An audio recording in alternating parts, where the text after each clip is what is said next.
Halo semuanya, pada kali ini kami sudah sampai di Pusdakota Ubaya.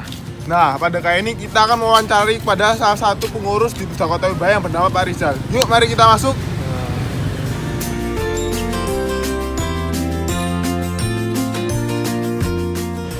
Baik semuanya, sebelum kita masuk ke wawancara pada Bapak Rizal, kita akan memperkenalkan diri kita masing-masing.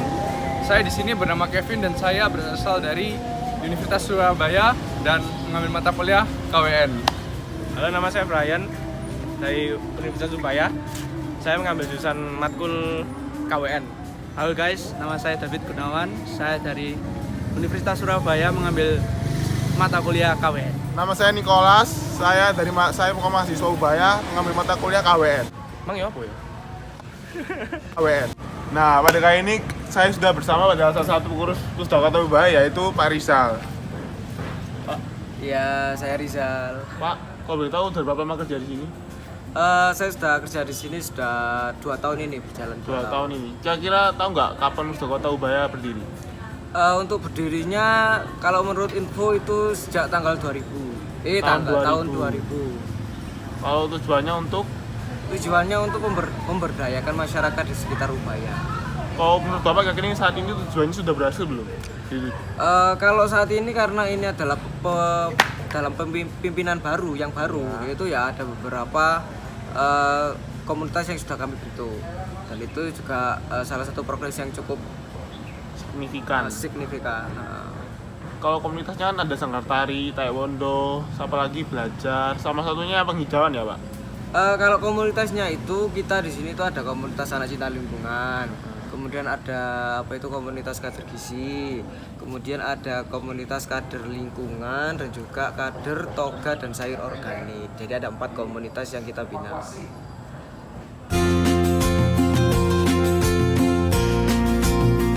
Halo guys, sekarang mari kita tanya Pak Rizal tentang konsep lingkungan di sini. Oke?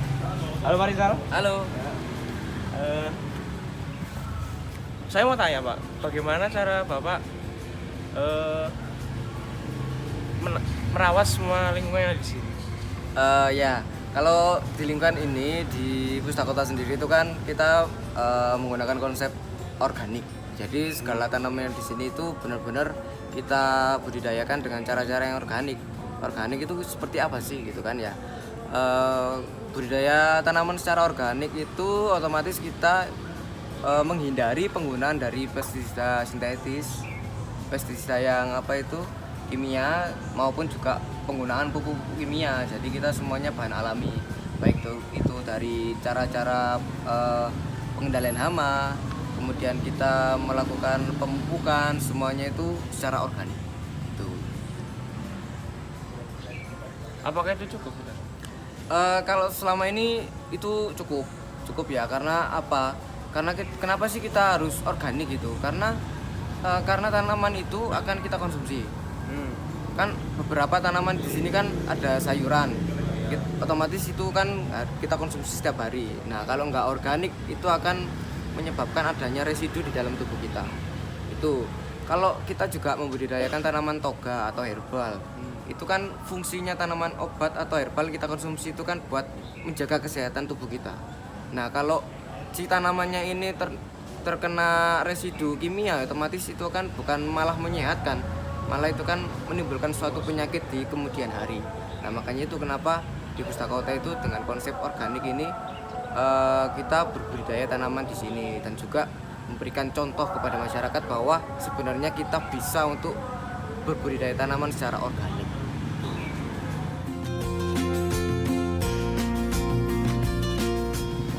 Oke guys, sekarang kita akan bertanya ke Pak Rizal tentang cara pengolahan kompos yang benar.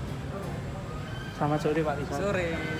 Di sini saya mau bertanya Pak, untuk pengolahan kompos di Pusdakota ini seperti apa?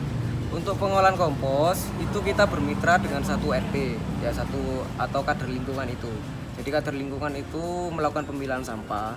Nanti yang organik itu akan dikirim ke Pusdakota, yang nantinya itu akan kita olah jadi kompos. Nah, untuk hasil penjualannya akan kita bagi hasil dengan kader tersebut, komunitas tersebut. Nah, itu. untuk kan tadi sudah diolah kan Pak? Iya. Nah, itu pernah diajari ke anak-anak yang belajar ke Sanggar Pusdakota apa belum? Kalau untuk anak-anak yang kita edukasi itu bukan ke arah pengolahannya ya, karena itu terlalu ribet untuk anak-anak. Jadi anak-anak itu kita edukasi bahwa bagaimana sih cara membedakan antara sampah yang organik dan anorganik gitu. Jadi mereka kita edukasi dan mereka tahu sekarang bahwa oh ini sampah organik, ini sampah anorganik. Ini yang sampah yang bisa kita olah jadi kompos atau kita dekomposisi jadi kompos. Ini yang sampah yang nggak bisa terurai gitu. Jadi sebatas itu. Oke, semuanya setelah kita sudah melakukan wawancara, sekarang kita akan melihat-lihat seperti apa sih Pusda Kota ini. Ya seperti yang kalian di belakang saya ini ada rumah kompos. Rumah kompos seperti ini. Oke, sekarang kita akan melihat lebih dekat.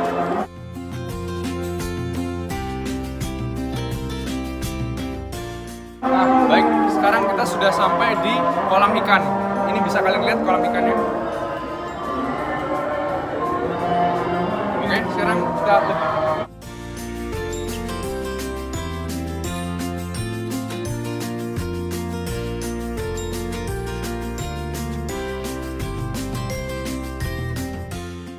Oke guys, setelah dari rumah kompos dan dari kolam ikan, sekarang saya berada di vertikultur. Bisa kalian lihat di sini ada seperti pipa, lalu ada bolongannya, ya. Seperti itu vertikultur. Bagaimana? Bagus kan di Pusda Kota ini? Sekarang ayo kita keluar lagi. Ya, jadi di sini anak-anak sudah diajarkan tentang cara bagaimana menanam dan merawat lingkungan di sini. Contohnya ya sudah dilihat kan, Bapak Rizal sudah menjelaskan tentangnya. Terima kasih. Anak-anak telah diajarkan oleh pihak Pusda Kota untuk merawat lingkungannya dengan kompos serta menjaga lingkungannya agar tetap bersih dan nyaman.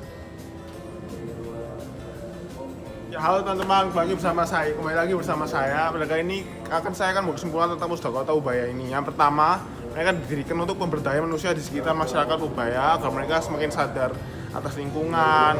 Terus ada selain lingkungan itu ada juga sanggar belajar yang untuk mengajari anak di sekitar sini agar supaya makin pinter. Ada sanggar tari yang untuk yang suka menari dan sanggar dan taekwondo untuk yang ingin belajar taekwondo. Dan di sini tidak hanya ada satu komunitas atau dua komunitas, melainkan ada sekitar 5 atau 4 komunitas yang saya juga lupa namanya. Lalu Pusda Kota Ubaya ini berdiri dari tahun 2000 dan menurut saya dari tahun 2000 sampai tahun 2020 ini tujuan mereka untuk memperdaya manusia di sekitar Universitas Surabaya ini sudah cukup berhasil melihat dari lingkungan mereka sekarang dan banyaknya masyarakat yang datang sini dan sudah diajar macam-macam pengetahuan yang bermanfaat. Terima kasih. Emang ya apa ya? Terima kasih. Ya, bagaimana guys perjalanan ke Pusda Kota Ubaya ini? Seru kan? Bisa lihat sendiri tadi banyak tanamannya, ada rumah komposnya, ada danau ikannya. Nah, ini kan banyak hal yang bisa lihat di sini. Nah, sekarang saatnya kita pulang. Mari kita pulang.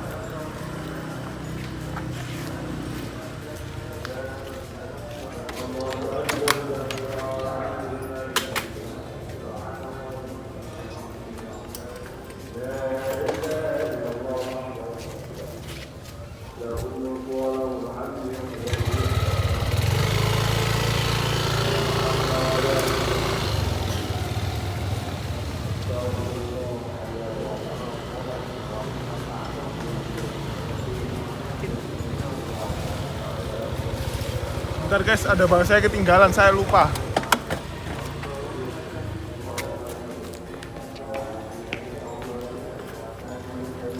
Mari kita pulang.